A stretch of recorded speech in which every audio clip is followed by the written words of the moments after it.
Pemberontakan APRA.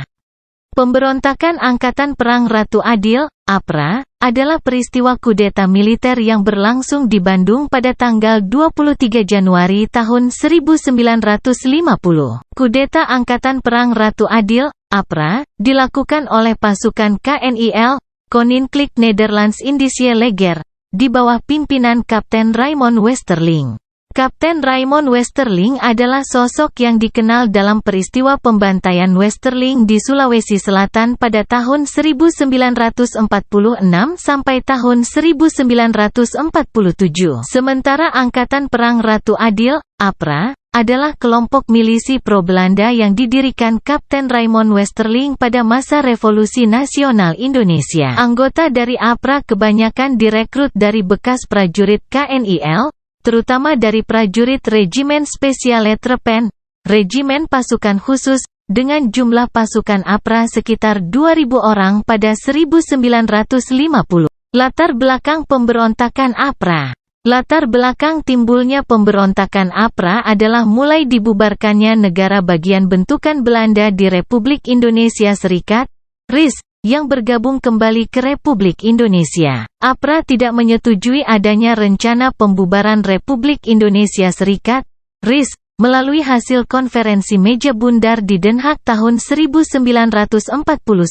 Seperti diketahui, hasil dari KMB termasuk diantaranya memutuskan bahwa Kerajaan Belanda akan menarik pasukan KL, Koninklijk Leger, dari Indonesia, sementara tentara KNIL akan dibubarkan dan akan dimasukkan ke dalam kesatuan-kesatuan TNI. Dari hasil tersebut, akhirnya APRA dan Westerling mencoba melakukan kudeta pada Januari tahun 1950. Tujuan pemberontakan APRA. Penamaan Ratu Adil memang sengaja diberikan oleh Westerling untuk meraih tujuannya karena memiliki sebuah makna penting bagi masyarakat yang saat itu sedang dijajah. Westerling yang memiliki darah campuran Turki menggunakan strategi tersebut karena ia menganggap dirinya sebagai Ratu Adil. Ratu Adil diramalkan dapat membebaskan masyarakat Indonesia dari kepemimpinan yang hanya mementingkan kebutuhannya sendiri. Dalam pemberontakannya, Westerling berusaha untuk mengambil hati rakyat agar bisa membantu untuk mencapai tujuannya. Tujuan pemberontakan APRA adalah untuk mempertahankan adanya negara-negara federal dalam RIS yang dipimpin oleh Soekarno.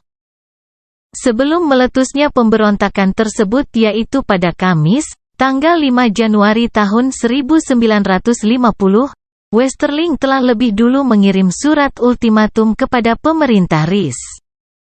Isi ultimatum tersebut adalah ia menuntut agar pemerintah RIS menghargai negara-negara bagian, terutama negara Pasundan, serta pemerintah RIS harus mengakui APRA sebagai tentara Pasundan. Pemerintah RIS diberi waktu selama 7 hari untuk memberikan jawaban, yang apabila ditolak maka akan terjadi pertempuran besar. Akhirnya, untuk mencegah terjadinya tindakan Westerling, tanggal 10 Januari tahun 1950, Muhammad Hatta, Wakil Presiden RI, mengeluarkan perintah penangkapan terhadap Westerling. Namun Westerling yang sudah mendengar rencana penangkapan tersebut pun kemudian mempercepat pelaksanaan kudetanya dengan menyerang Bandung dan melakukan pembantaian di sana. Akibatnya penyerangan tersebut sebanyak 94 TNI dari Divisi Siliwangi, termasuk Letnan Kolonel Lembong, tewas. Westerling pun terpaksa melarikan diri ke Belanda dan APRA resmi tidak lagi beroperasi pada Februari tahun 1950.